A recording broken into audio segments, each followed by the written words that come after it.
Hello everyone, তো আজকে আমি জ্যান্ত মাছ সবজি দিয়ে কেমনভাবে রান্না করি সেটা আপনাদের শেয়ার করব। তা চলো বন্ধুরা, রান্নাটা শুরু করা যাক। তো বন্ধুরা, প্রথমে একটু লবণ দিয়ে আর একটু হলুদ দিয়ে মাছটাকে মাখিয়ে নেব। তবে এবার কড়াইতে তেল দেবো, আর কড়া তেল দেওয়া পর্যন্ত তেলটা গরম হওয়া পর্যন্ত অপেক্ষা করব। ঠিক আছে, তেলটা গরম হয়ে গেছে, মাছটা ভেজে নেব। আর বন্ধুরা, মাছটা ভেজে নিয়ে আসছি। কথা বলে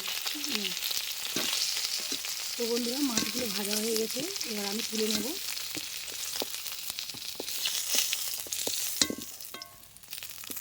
আর মাছ তুলে নিয়ে ওই তেলেতে আরও একটু তেল দিয়ে দেবো।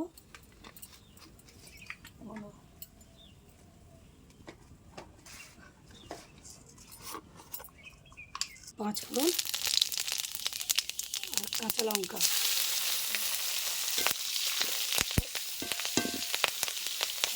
দিয়ে এই সবজিগুলো কাটা এক করে দিয়ে দেবো। আর প্রথমে দিয়ে দেবো আলু,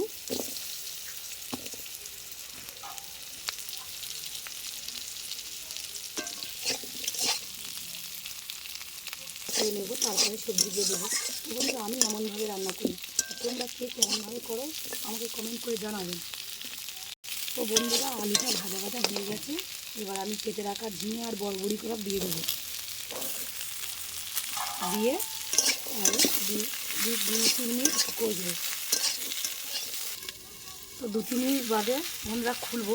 খুলে দেখুন ভাজা ভাজা মতন হয়ে গেছে। এতে দিয়ে দেবো লবণ, দিয়ে দেবো হলুদ গুঁড়ো, পরিমাণ মতো হলুদ গুঁড়ো দিয়ে দেবো।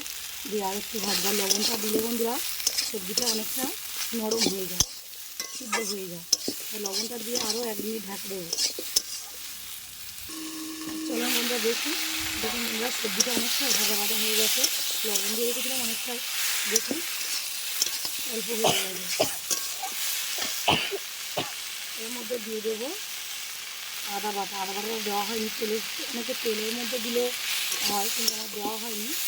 এখন আদা বাটা দিয়ে দিচ্ছি, তোমরা তেলেতে দিতে পারো। তারপরে একটু টমেটো কুচি দিয়ে দিচ্ছি, দিয়ে আরও 1 মিনিট মতন কষতে থাকবে। ভাজা ভাজা হয়ে গেছে, দেখতে পাচ্ছেন, দেখুন হয়ে গেছে। এবার আমি জল ঢেলে দেবো। যেমন খাবেন আপনারা ঝোল, তেমনই জল দেবেন, যে যেরকম পরিমাণে ঝোল খাবেন।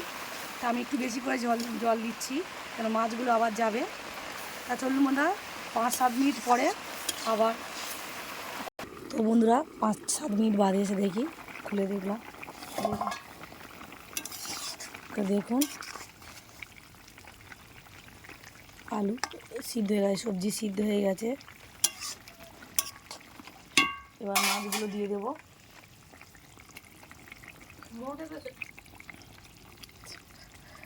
তো মাছগুলো দিয়ে নিলাম, মাছগুলো দিয়ে দিয়েছি। এবার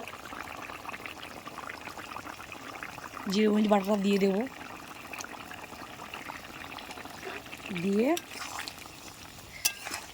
আরও 1 মিনিট ফুটিয়ে এবার নামিয়ে নেব। তো বন্ধুরা, তরকারি হয়ে গেছে, আমি নামিয়ে নিয়েছি, দেখতে পাচ্ছেন।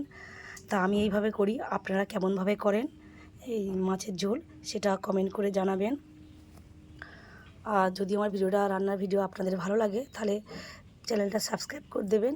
আবার আসছি নতুন কোনো ভিডিও নিয়ে। টাটা বন্ধুরা, সবাই ভালো থাকবেন, সুস্থ থাকবেন।